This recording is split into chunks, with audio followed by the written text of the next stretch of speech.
Ian McCormick was a 26-year-old surfer who loved the waves more than anything. Growing up in a wholesome family, he often heard his parents say that life was about more than just surfing.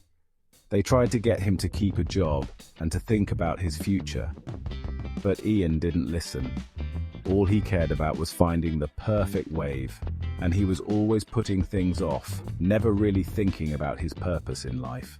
One day, Ian traveled to a beautiful place called Mauritius Island, far from home, to go diving in the deep sea. He was hunting for oysters, hoping to find treasures hidden in the ocean. But while he was diving, something terrible happened.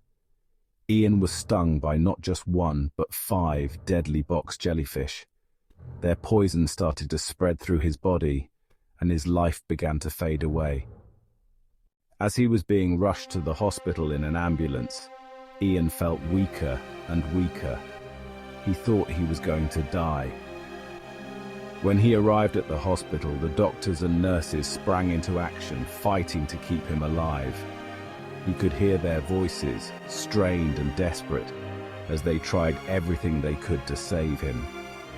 The doctor worked frantically, calling out orders, his voice filled with urgency. A nurse held Ian's hand tightly, whispering words of comfort, even though her eyes were filled with fear. But despite all their efforts, Ian's body continued to grow colder, slipping away from life.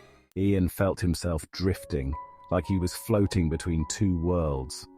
Darkness surrounded him, and he felt so alone, so scared.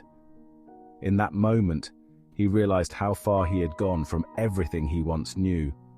His family, his faith, his purpose.